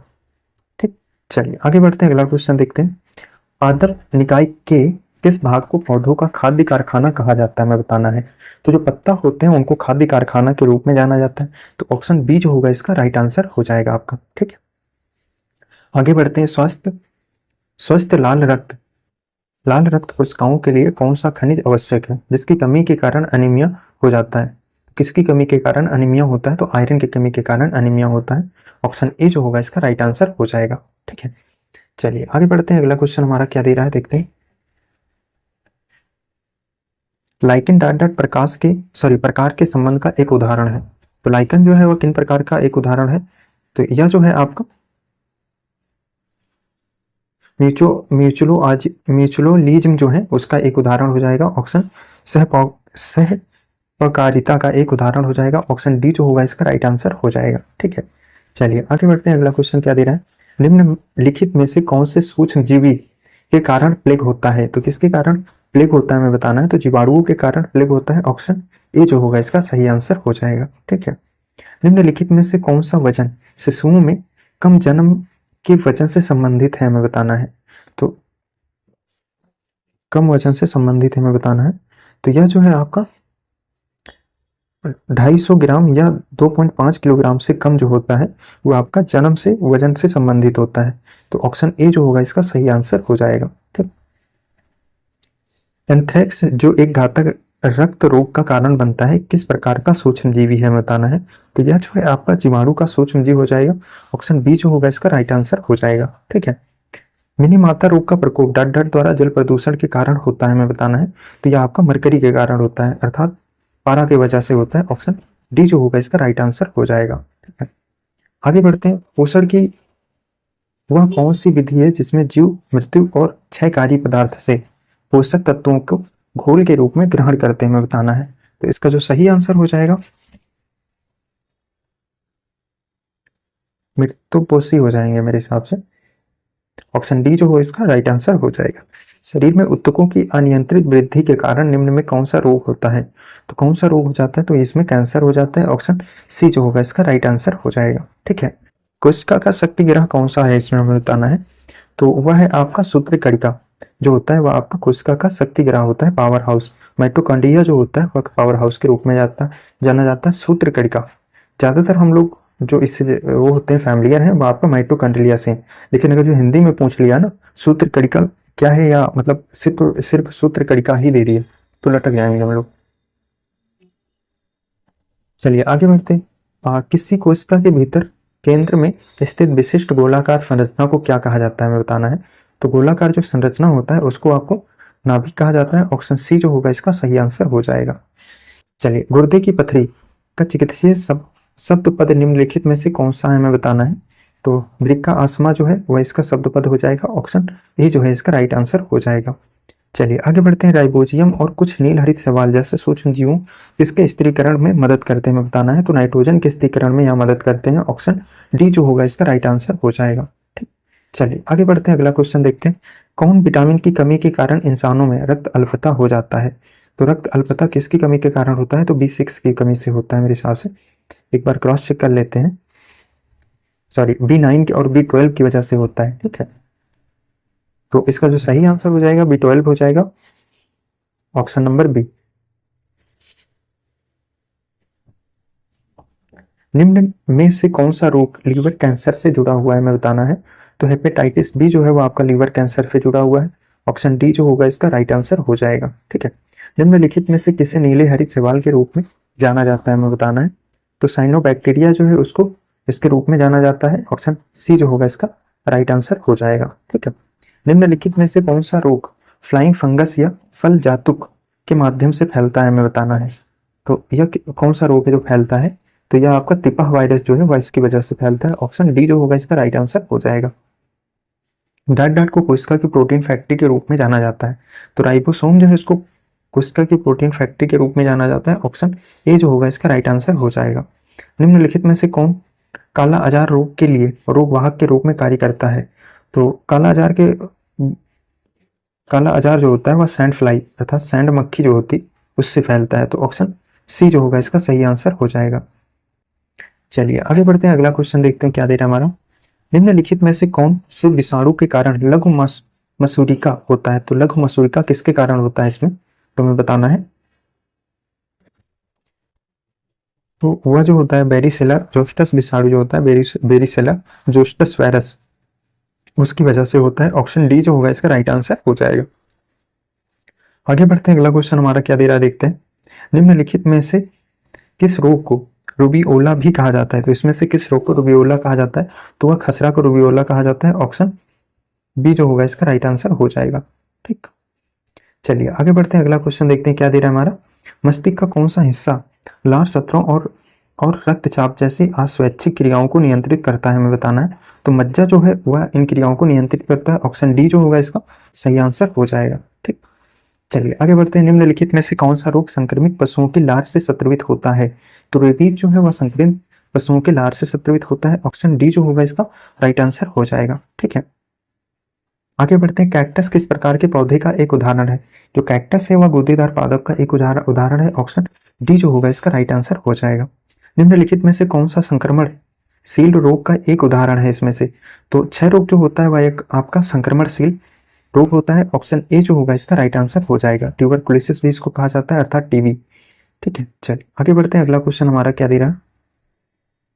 निम्नलिखित में से किस रोग को लार ग्रंथियों की सूजन के लक्षण दिखते हैं।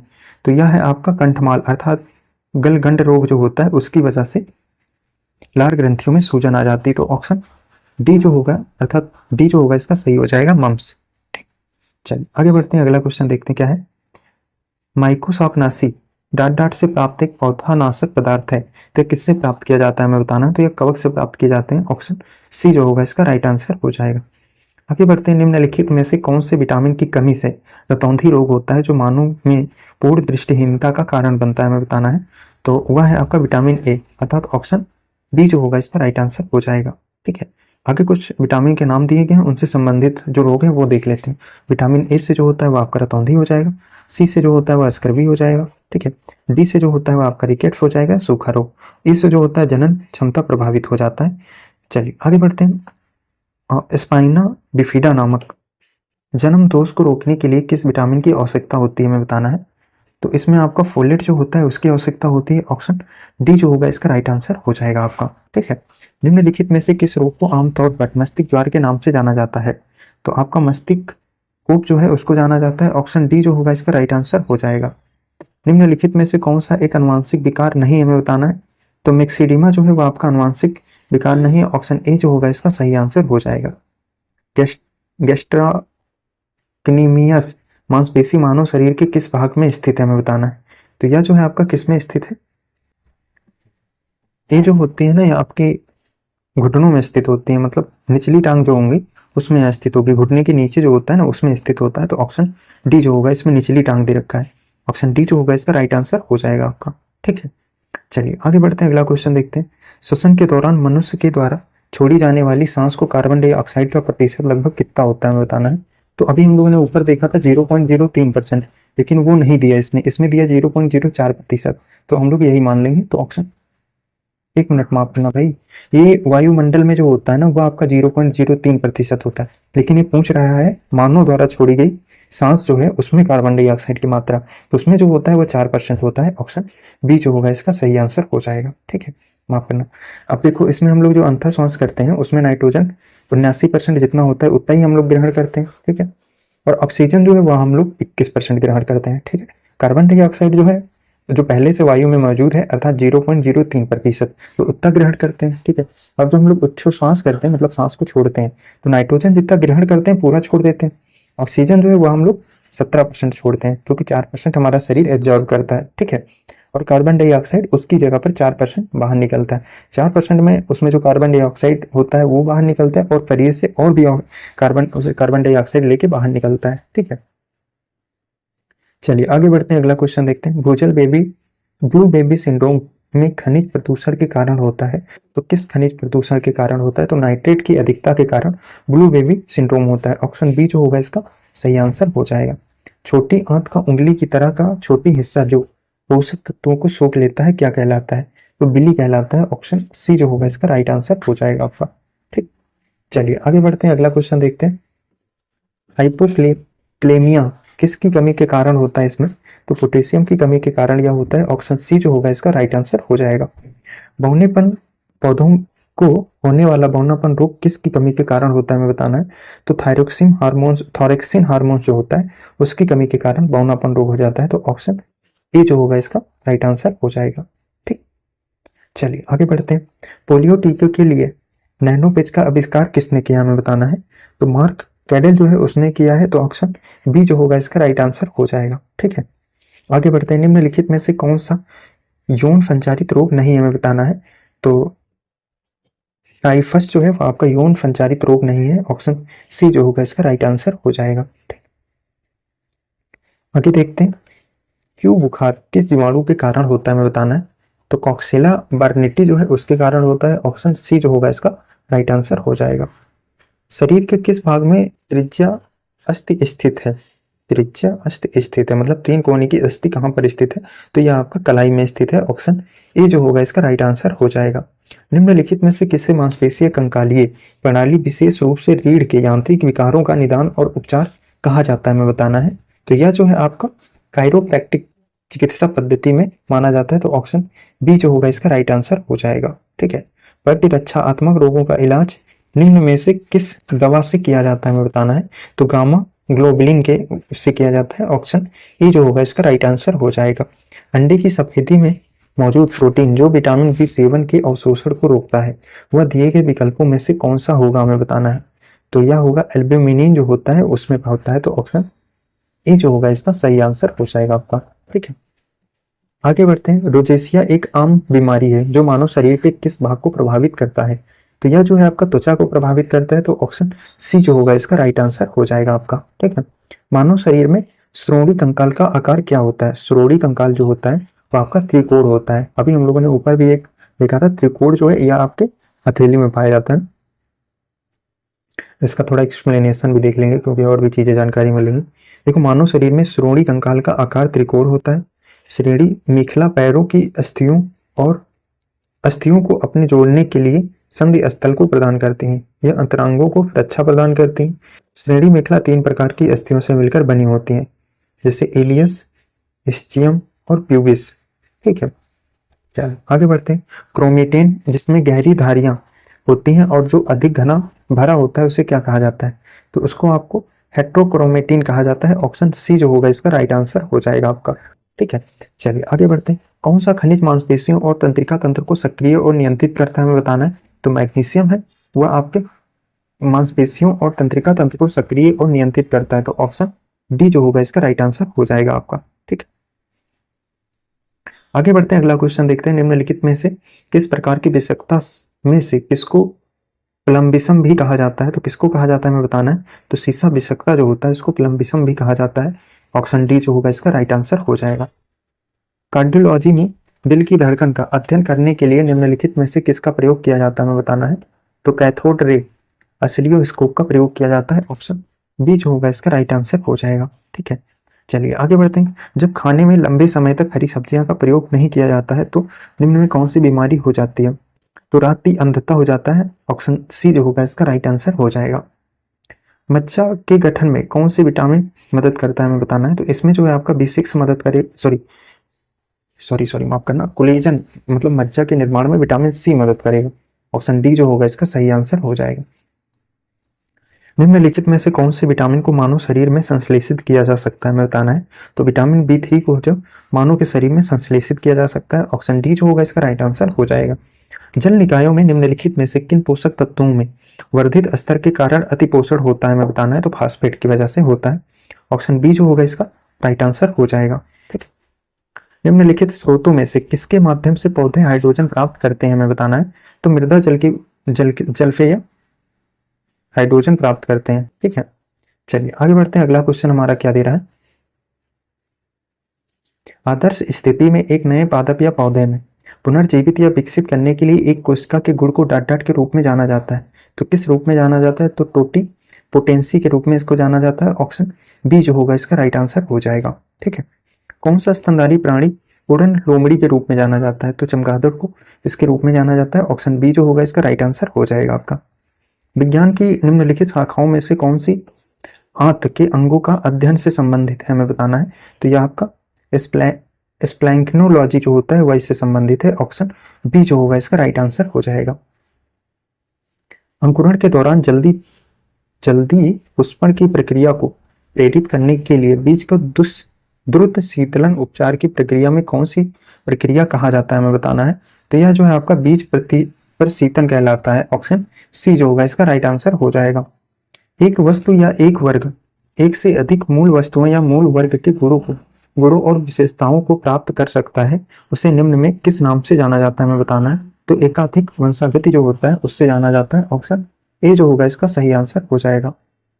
जीनोम एडिटिंग क्या है, हमें बताना है। तो जीनोम एडिटिंग एक जेनेटिक इंजीनियरिंग अप्रोच जिनमें DNA इंसर्ट किया जाता है और हटाया या प्रतिस्थापित किया जाता है। तो ऑप्शन सी जो होगा इसका सही आंसर हो जाएगा आपका। ठीक, चलिए आगे बढ़ते हैं। मानव शरीर का कौन सा अंग इंसुलिन पैदा करता है, हमें बताना है। तो अग्नाशय जो है वो आपका इंसुलिन पैदा करता है, ऑप्शन बी जो होगा इसका राइट आंसर हो जाएगा। निम्नलिखित में से कौन सा अंग अप्रयुक्त या क्षतिग्रस्त बिंबाणु को हटाने में प्रयुक्त होता है? तो वह जो होता है आपका तिल्ली होता है, ऑप्शन सी जो होगा इसका राइट आंसर हो जाएगा। ठीक, आगे बढ़ते हैं। अगला क्वेश्चन क्या दे रहा है। महाधमनी डाट डाट के शीर्ष पर शुरू होता है, तो किसके शीर्ष पर यह शुरू होता है? तो बायां नीले के शीर्ष पर शुरू होता है, ऑप्शन बी जो होगा इसका सही आंसर हो जाएगा। अगला क्वेश्चन हमारा क्या दे रहा है, देखते हैं। अगला क्वेश्चन क्या दे रहा है। फेफड़े की ऐसी कौन सी बीमारी है जो क्रिस्टलीय सिलिका के अंतःशोषण अवधारणा और उनके प्रति फुफ्फुसीय प्रक्रिया के कारण होता है, जो लंबे समय तक पत्थर तोड़ने और उत्खनन कार्य से जुड़े रहने की वजह से लोगों में पाई जाती है। राष्ट्रीय मानवाधिकार आयोग इस बीमारी पर नियंत्रण और उसकी रोकथाम की आवश्यकता पर जोर दे रहा है। तो इसमें से कौन सी बीमारी है? वो आपका सिलिकोसिस जो होता है, यह बीमारी हो जाती है। तो ऑप्शन सी जो होगा इसका राइट आंसर हो जाएगा। मछली की किस्मों में तलमज्जी किस प्रकार पाए जाते हैं? तो यह आपके समुद्र के गहरे पानी में पाए जाते हैं, ऑप्शन ए जो होगा इसका सही आंसर हो जाएगा। आगे बढ़ते हैं। डाट डाट ने अधिग्रहित चरित्र की विरासत के सिद्धांत को प्रतिपादित किया है, तो किन्होंने प्रतिपादित किया है? तो जीन बैप्टिस्ट लैमर्क जो है उन्होंने इसको प्रतिपादित किया था, ऑप्शन ए जो होगा इसका राइट आंसर हो जाएगा। आगे बढ़ते हैं। पेड़ पौधों में निषेचन के बाद अंडा से डाट डाट में परिवर्तित होता है, तो ये किस में परिवर्तित होता है? तो फल में परिवर्तित हो जाता है, ऑप्शन डी जो होगा इसका राइट आंसर हो जाएगा। पौधों में पानी और पोषक तत्वों के परिवहन के लिए संवहनीय ऊतक को डाट डाट कहा जाता है, तो क्या कहा जाता है? तो इनको जाइलम कहा जाता है, ऑप्शन सी जो होगा इसका राइट आंसर हो जाएगा। निम्नलिखित विकल्पों में से पुनरुत्पादन बीज उत्पादक पौधों का नाम चुने, हमें बताना है। तो कौन सा हो जाएगा? तो वह हो जाएगा आलू, ऑप्शन सी जो होगा इसका राइट आंसर हो जाएगा। विषाणु के कारण निम्न में से कौन सी बीमारी होती है, हमें बताना है। ठीक है, तो विषाणु से कौन सी बीमारी होती है? तो देखो, जीवाणु द्वारा होने वाले बीमारी के जो रोग हैं वो देखेंगे एक बार। तो हैजा हो गया, प्लेग, टाइफाइड, टिटनेस, काली खांसी, टीबी, ये सब जो है आपके जीवाणुओं के द्वारा होते हैं बीमारी। और विषाणुओं के द्वारा जैसे हो गया पोलियो, पीलिया, डेंगू, एड्स, ये जो सारे हैं आपके विषाणु के द्वारा होते हैं। ठीक है, प्रोटोजोआ के कारण जो होते हैं पेचिस हो गया, निद्रा बीमारी हो गई, और मलेरिया और पायरिया जो है आपके प्रोटोजोआ के कारण होते हैं। ठीक है, कवक और फंगी के जो कारण होते हैं वो हो गए दाद, खाज, खुजली और गंजापन, ये जो है आपके कवक के कारण होते हैं।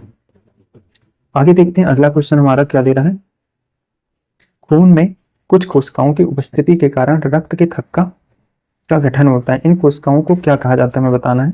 तो इनको थ्रोम्बोसाइट्स कहा जाता है, ऑप्शन डी जो होगा इसका राइट आंसर हो जाएगा। ठीक है, जीवाणु प्राणियों में निषेचन के दौरान नर और मादा गैमेट्स का संचयन एक कोशिका बनाने के लिए होता है, जिसे कहा जाता है तो युग्मनज कहा जाता है। ऑप्शन ए जो होगा इसका सही आंसर हो जाएगा आपका। ठीक है। आराम करने वाली व्यक्ति की नाड़ी की दर आमतौर पर प्रतिदिन प्रति मिनट डॉट डॉट धड़कन के बीच होती है। तो किनके धड़कन के बीच होती है? 60 और 75 के बीच इनकी धड़कन होती है। ऑप्शन बी जो होगा इसका राइट आंसर हो जाएगा। एक वयस्क इंसान सामान्य रूप से 24 घंटे में लगभग 1 से डॉट डॉट मूत्र विसर्जन करता है। तो 1 लीटर से कितने लीटर के बीच? 1 से 1.8 लीटर के बीच मूत्र विसर्जित करता है। तो ऑप्शन बी जो होगा इसका सही आंसर हो जाएगा। आगे बढ़ते हैं, अगला क्वेश्चन देखते हैं। 1943 में विटामिन के आविष्कार के लिए डॉट डॉट को नोबेल पुरस्कार प्रदान किया गया था। तो किनको दिया गया था हमें बताना है। तो डोइजी एंड डैम को यह पुरस्कार प्रदान किया गया था। तो ऑप्शन बी जो होगा इसका राइट आंसर हो जाएगा। निम्नलिखित में से कौन से मानव रोग बैक्टीरिया के कारण उत्पन्न होते हैं? तो आंत्र ज्वार जो है वो आपके बैक्टीरिया के कारण उत्पन्न होते हैं। ऑप्शन डी जो होगा इसका राइट आंसर हो जाएगा आपका। ठीक, चलिए आगे बढ़ते हैं। मनुष्य की आंखों का रंग आंखों की डॉट डॉट में स्थित रंग द्रव पर निर्भर करता है। तो यह किसके द्रव पर निर्भर करता है? तो आइरिस में जो रंग द्रव भरा होता है उसके ऊपर निर्भर करता है। तो ऑप्शन ए जो होगा इसका राइट आंसर हो जाएगा। निम्न में से किस खनिज को पीले केक भी कहा जाता है? तो पीला केक किस खनिज को कहा जाता है? तो यूरेनियम को कहा जाता है। ऑप्शन बी जो होगा इसका राइट आंसर हो जाएगा। आगे बढ़ते हैं। एंटीबायोटिक पेनिसिलिन की खोज किसके द्वारा की गई थी? हमें बताना किसने की थी या किसके द्वारा की गई थी? तो अलेक्जेंडर फ्लेमिंग के द्वारा की गई थी। तो ऑप्शन बी जो होगा इसका राइट आंसर हो जाएगा। ठीक है। उस वाहिनी का चयन करें जो मूत्राशय से मूत्र को शरीर से बाहर ले जाती है। तो कौन सी मतलब वाहिनी है जो इसको ले जाती है, हमें बताना है। तो यूरेथ्रा जो है वह इसको ले जाती है। तो ऑप्शन ए जो होगा इसका राइट आंसर हो जाएगा। मनुष्यों में पित्त का उत्पादन किस अंग से होता है, हमें बताना है। तो यह जो है आपका जिगर से होता है, अर्थात लीवर से। ऑप्शन सी जो होगा इसका राइट आंसर हो जाएगा। आगे बढ़ते हैं। निम्नलिखित रोगों में से कौन सा रोग फफूंद के कारण होता है, हमें बताना है। तो यह जो है आपका दांत जो है वो आपका फफूंद अर्थात फंगस के कारण होता है। ऑप्शन डी जो होगा इसका राइट आंसर हो जाएगा। विटामिन B7 का रासायनिक नाम हमें बताना है क्या होगा। तो बायोटिन हो जाता है B7 का नाम। ऑप्शन बी जो होगा इसका राइट आंसर हो जाएगा। ठीक, और यहाँ पे दिए गए हैं इनके नाम एक बार हम देख लेते हैं। तो A1 का जो होता है रेटिनॉल होता है। B1 का जो होता है थायमिन हो जाएगा। B2 का वो जो हो जाएगा राइबोफ्लोविन हो जाएगा। B3 का नियासिन हो जाएगा। B5 का जो होता है पेंटोथेनिक एसिड हो जाएगा। B6 का पायराडॉक्सिन हो जाएगा। 7 का जो है बायोटिन हो जाएगा। 12 का जो है साइनोकोबालामिन हो जाएगा। C का जो है एस्कॉर्बिक एसिड हो जाता है। D का कैल्फीफेरॉल हो जाएगा। जो विटामिन E है टोकोफेरॉल हो जाएगा। और K जो होता है फ्लूक्विनोन हो जाता है। ठीक है, चलिए आगे बढ़ते हैं। निम्न में कौन सी कोशिकाओं का कौन सा भाग पशु कोशिका में नहीं होता है, हमें बताना है। तो कोशिका भित्ति जो है वो आपका पशु कोशिकाओं में नहीं पाया जाता है। तो ऑप्शन सी जो होगा इसका सही आंसर हो जाएगा। निम्न में से किस जाति में बाह्य निषेचन होता है? तो बाह्य निषेचन इनमें से किसमें होता है? तो मेढक में जो है वह बाह्य निषेचन होता है। ऑप्शन सी जो होगा इसका सही आंसर हो जाएगा। मानव शरीर का कौन सा भाग ऑस्टियोपोरोसिस से प्रभावित होता है, हमें बताना है। तो इसमें कौन सा भाग है? तो वो आपका हड्डियां जो है वो इससे प्रभावित होती हैं। तो इसकी वजह से हड्डियां टेढ़ी हो जाती हैं। तो ऑप्शन सी जो होगा इसका राइट आंसर हो जाएगा। आगे बढ़ते हैं, अगला क्वेश्चन देखते हैं क्या दे रहा है हमारा। मानव शरीर में क्रोमोसोम की संख्या है तो कितनी संख्या पाई जाती है? तो 46 संख्या पाई जाती है। ऑप्शन सी जो होगा इसका राइट आंसर हो जाएगा आपका। इनमें अधिकतम ऊर्जा किसमें है, हमें बताना है। तो वसा में अधिकतम ऊर्जा पाई जाती है। ऑप्शन बी जो होगा इसका राइट आंसर हो जाएगा। ठीक, आगे बढ़ते हैं। विटामिन की कमी से होने वाली बीमारी है तो कौन सी बीमारी है? तो स्कर्वी जो है वो आपके विटामिन की कमी से होने वाली बीमारी है। ऑप्शन ए जो होगा इसका राइट आंसर हो जाएगा। एड्स का विस्तृत रूप चुनना है, हमें बताना है। तो स्क्वायर्ड इम्यूनो डिफिशिएंसी सिंड्रोम जो है वह एड्स का फुल फॉर्म होता है। ऑप्शन सी जो है इसका राइट आंसर हो जाएगा आपका। ठीक है, विटामिन बी की कमी से बीमारी होती है, हमें बताना है। तो इसमें कौन सी बीमारी है? तो बेरी जो बीमारी होती है वो विटामिन बी की कमी से होती है। ठीक, चलिए आगे बढ़ते हैं। कौन सा रक्त वर्ग हर वर्ग पर मनुष्य को दिया जा सकता है, हमें बताना है। तो वो जो होता है वह सर्वदाता होता है। ए बी जो होता है वह सर्वग्राही होता है। तो इसका राइट आंसर जो है वह ऑप्शन बी हो जाएगा। ठीक, चलिए आगे बढ़ते हैं। लाल रक्त कण अर्थात आरबीसी शरीर के किस अंग में बनता है? तो ये आपका मज्जा में बनता है, अस्थि मज्जा। ऑप्शन ए जो होगा इसका सही आंसर हो जाएगा आपका। चलिए आगे बढ़ते हैं। हमारे शरीर में पित्त रस कहाँ पैदा होती है? जो पित्त रस है वह कहाँ पे बनता है? तो यह लीवर में बनता है, अर्थात बाइल जो है वो आपके यकृत में बन जाएंगे। तो ऑप्शन ए जो होगा इसका सही आंसर हो जाएगा। चलिए आगे बढ़ते हैं। मानव में आवाज द्वारा हाँ, वो आवाज डाट डाट द्वारा उत्पादित होता है, तो यह ग्रसनी अर्थात लैरिक्स जो होता है कंठ उसके द्वारा होता है। तो ऑप्शन ए जो होगा इसका सही आंसर हो जाएगा। ठीक है, और इसी के कारण जो होता है ना, आवाज को पहचाना जा सकता है, मोटी पतली। ठीक है, इनमें से कौन सा बायोडिग्रेडेबल नहीं है? तो बायो नहीं है हमें बताना है। तो एल्युमिनियम जो है वह नहीं है, बाकी जो है वो सारे हैं इसमें। तो ऑप्शन डी जो होगा इसका राइट आंसर हो जाएगा। साधारण स्वास्थ्य वाले व्यक्ति के लिए प्रतिदिन इसकी जरूरत होती है तो कितनी होती है? तो 10,000 से 1800, सॉरी 1,000 से 1800 कैलोरी के बीच होती है इसकी जरूरत। तो ऑप्शन ए जो होगा इसका राइट आंसर हो जाएगा।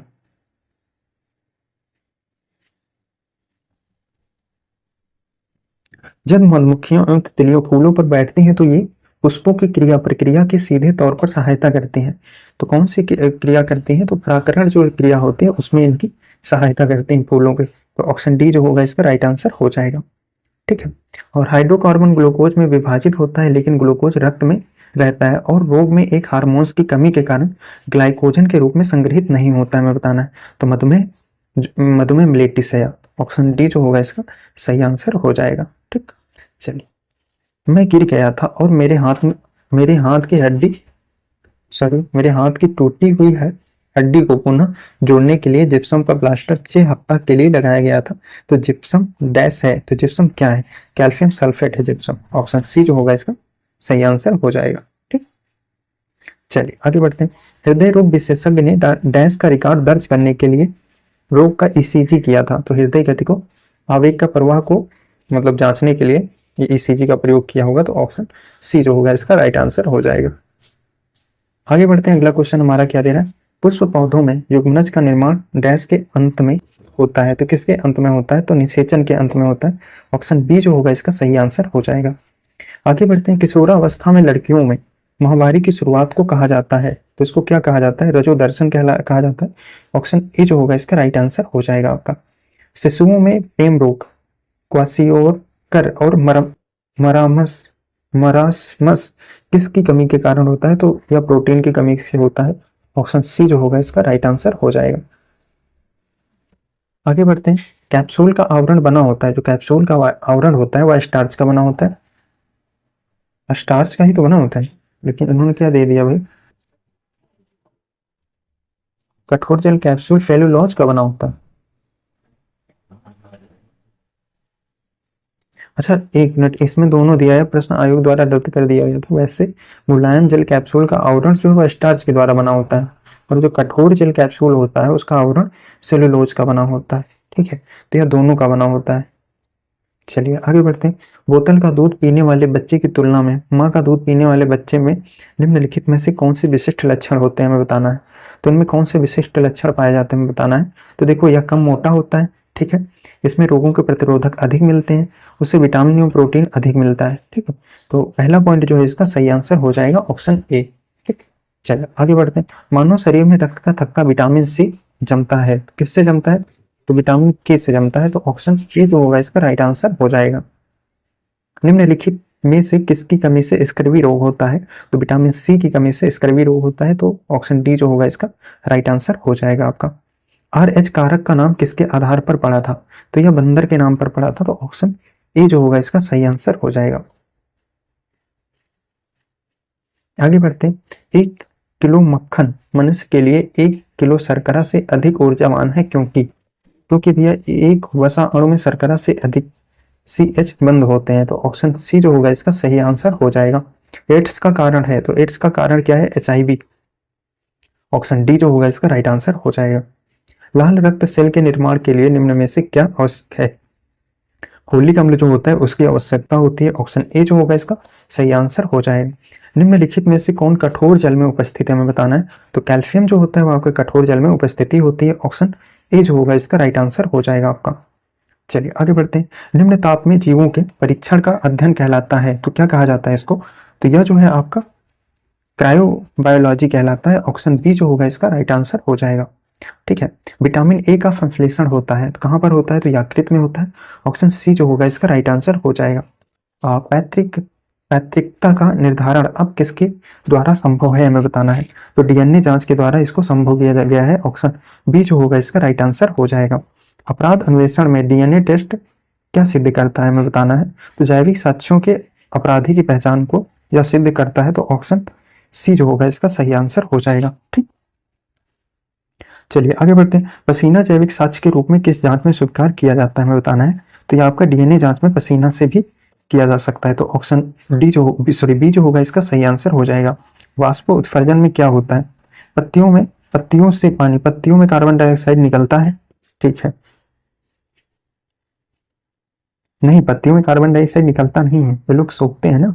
पत्तियों से पानी वाष्प के रूप में निकलता है, यह इसका जो होगा सही आंसर हो जाना चाहिए। लेकिन इसे बूंद के रूप में भी वाष्पोत्सर्जन होता है, क्योंकि वाष्पोत्सर्जन संघनित होकर वो बूंद बन जाते हैं पत्तों पे सर्दियों के मौसम। तो अच्छा, बूंद के रूप में निकलता है, नहीं बूंद के रूप में नहीं निकलता है, तो इसका जो हो जाएगा ना ऑप्शन बी सही आंसर हो जाएगा। चलिए आगे बढ़ते हैं। घेंगा रोग किसकी कमी से होता है, हमें बताना है। तो आयोडीन की कमी से होता है, ऑप्शन सी जो होगा इसका सही आंसर हो जाएगा। एक वर्णक व्यक्ति किस रंग को नहीं पहचान पाता है, हमें बताना है। तो हरा लाल रंग को नहीं पहचान पाता है, ऑप्शन ए जो होगा इसका सही आंसर हो जाएगा। ठीक, मनुष्य पृथ्वी पर न्यूनतम भार तब डालता है जब वह लेटा होता है, तो उसकी जो क्षेत्रफल होता है वो बढ़ जाता है, तो उसका जो भार होता है भार उसका बढ़ जाएगा। ठीक है, मतलब भार जो है वह कम हो जाएगा, वह 36 के हिसाब से बढ़ जाएगा। ठीक है, आगे बढ़ते हैं। अगला क्वेश्चन क्या दे रहा है? त्वरित ऊर्जा के लिए धावक सेवन करता है, तो इसमें क्या सेवन करता है वो? तो वह सुक्रोज का सेवन करता है, जो एकदम तुरंत ऊर्जा उसको देती है, तो ऑप्शन नंबर ए जो होगा इसका सही आंसर हो जाएगा। पहाड़ों पर चढ़ते समय वायु दाब क्या होता है? घट जाता है, ऑप्शन बी जो होगा इसका राइट आंसर हो जाएगा। क्योंकि जब पहाड़ों पर चढ़ते हैं ना तो नाक से खून आ जाता है, क्योंकि वायु दाब घट जाता है, तो हमारा जो शरीर के अंदर ब्लड प्रेशर का दाब होता है वह बराबर देता रहता है, और जब बाहर का दाब कम होता है तो ब्लड बाहर निकल आता है। ठीक है, और यही सिद्धांत पेन, फाउंटेन पेन, इन सब में भी लागू होता है कि अगर जो जैसे फाउंटेन पेन अगर जो आपने जेब में रखा है तो उसका स्याही वो वापस फेंक देगा। ठीक है, जब वायु दाब कम हो जाएगा तो। चलिए आगे बढ़ते हैं। रक्त समूह की खोज की गई थी, तो रक्त समूह की जो खोज की गई थी वो किनके द्वारा की गई थी? लैंड स्टीनर के द्वारा करी गई थी, तो ऑप्शन ए जो होगा इसका राइट आंसर हो जाएगा। विटामिन बी की कमी से क्या होता है, हमें बताना है। तो विटामिन बी की कमी से बेरी बेरी रोग होता है, ऑप्शन सी जो होगा इसका राइट आंसर हो जाएगा। ठीक है, गाय का औसत जीवन काल कितना होता है? तो 30 वर्ष होता है इसका, ऑप्शन बी जो होगा इसका राइट आंसर हो जाएगा। ठीक, खून के लाल कण कहाँ बनते हैं, हमें बताना है। तो बोन मैरो में बनते हैं, ऑप्शन सी जो होगा इसका सही आंसर हो जाएगा। जब लाल गुलाब को हरे गुलाब के माध्यम से देखा जाता है तो यह कैसा दिखेगा? तो यह काला दिखेगा, ऑप्शन डी जो होगा इसका राइट आंसर हो जाएगा। ठीक, आगे देखते हैं। तत्कालिक शक्ति के लिए खिलाड़ी का उपयोग करता है, तो सुक्रोज का उपयोग करता है, ऑप्शन सी जो होगा इसका राइट आंसर हो जाएगा। चलिए आगे देखते हैं। नाभिकीय किरणों के लिए मानव शरीर का कौन सा भाग संवेदनशील है? तो कौन सा है? तो बोन मैरो जो होता है वह संवेदनशील होता है, ऑप्शन सी जो होगा इसका राइट आंसर हो जाएगा। शाकाहारियों को सर्वाधिक प्रोटीन किससे प्राप्त होता है, हमें बताना है। तो वह जो है आपका दालों से लोग प्राप्त करते हैं, तो ऑप्शन बी जो होगा इसका राइट आंसर हो जाएगा। प्रोटीन के बारे में असत्य कथन का चुनाव करना है। प्रोटीन का मुख्य स्रोत सोयाबीन है, ठीक है, सही है। और प्रोटीन से शरीर के सेलों का निर्माण होता है, ये भी सही है। प्रोटीन शरीर के विकास में सहायता करते हैं, ये भी सही है। प्रोटीन को शरीर में संचित किया जा सकता है, नहीं संचित नहीं किया जा सकता है। तो क्वेश्चन के हिसाब से जो होगा ऑप्शन नंबर डी हमारा सही आंसर हो जाएगा। ठीक, रक्त की प्राकृतिक होती है, तो रक्त जो है वह किस प्रकृति का होता है? तो यह जो है आपका क्षारीय प्रकृति का होता है, नमकीन लगता है तो ना, तो यह क्षारीय प्रकृति का हो जाएगा। शुष्क सेल में निम्न में से कौन सा रासायनिक प्रयुक्त होता है, हमें बताना है। तो इसमें जो रासायनिक प्रयुक्त होता है NH4Cl जो है वह प्रयोग किया जाता है, ऑप्शन ए जो होगा इसका सही आंसर हो जाएगा। नींबू संतरे जाति से संबंधित फलों को किस विटामिन का अच्छा स्रोत माना जाता है, हमें बताना है। तो विटामिन सी का अच्छा स्रोत माना जाता है, ऑप्शन बी जो होगा इसका राइट आंसर हो जाएगा। ठीक है, चलिए कौन सा विज्ञान फॉलिक प्लांट से संबंधित है, हमें बताना है। तो पैलियो बॉटनी विज्ञान जो है वो आपका फॉलिक प्लांट से संबंधित है, ऑप्शन ए जो होगा इसका राइट आंसर हो जाएगा। ठीक, मनुष्य के शरीर में कितनी मात्रा में रक्त पाया जाता है, हमें बताना है। तो 5 से 6 लीटर मात्रा रक्त पाया जाता है, ऑप्शन ए जो होगा इसका सही आंसर हो जाएगा। कोढ़ का उपचार निम्नलिखित में से किससे संबंधित है, हमें बताना है। तो सल्फोन से संबंधित है, ऑप्शन ए जो होगा इसका राइट आंसर हो जाएगा। आगे देखते हैं। मानव आबादी में बीमारी और इसके स्रोत के सांख्यिकीय अध्ययन को कहा जाता है। तो इसके सांख्यिकीय अध्ययन को क्या कहा जाता है, हमें बताना है। तो आपका महामारी विज्ञान कहलाता है, ऑप्शन ए जो होगा इसका सही आंसर हो जाएगा। आयोडीन से होने वाला रोग क्या है इसमें? तो भैया इसमें ग्वाइडर जो होता है वह आयोडीन की कमी से होता है, ऑप्शन डी जो होगा इसका राइट आंसर हो जाएगा, अर्थात घेंघा रोग। मानव शरीर में अस्थियों की कुल संख्या कितनी पाई जाती है मैं बताना, तो 206 पाई जाती है युवावस्था में। ऑप्शन ई जो होगा इसका राइट आंसर हो जाएगा। आगे बढ़ते हैं। एक युवक हृदय स्पंदन करता है तो 1 मिनट में कितनी बार करता है, तो 72 बार करता है। ऑप्शन ए जो होगा इसका राइट आंसर हो जाएगा। निम्न में से एक्यूपंक्चर विधि क्या है मैं बताना है, तो ये आपका चीन में प्रचलित चिकित्सा पद्धति जो है आपका एक्यूपंक्चर विधि कहलाती है। तो ऑप्शन सी जो होगा इसका राइट आंसर हो जाएगा। और यह सीरीज हम लोग के यहाँ पर समाप्त करेंगे, क्योंकि साइंस के जितने भी क्वेश्चन थे हम लोगों ने कर लिया यार, थोड़ा मेहनत लगा यार, तो एक लाइक तो बनता है, तो प्लीज़ आप लोग एक लाइक कर देना। और कोई सजेशन है तो आप लोग कमेंट करके बताना कि वीडियो कैसी लग रही है, और कोई सुधार करना है तो भी आप लोग बताइएगा, ठीक है। अब हम लोग जल्दी मिलेंगे नेक्स्ट वीडियो में, उसमें अब हम लोग कवर करेंगे पर्यावरण का जो सेक्शन है, उसमें जो क्वेश्चन आए हुए हैं वो, ठीक है।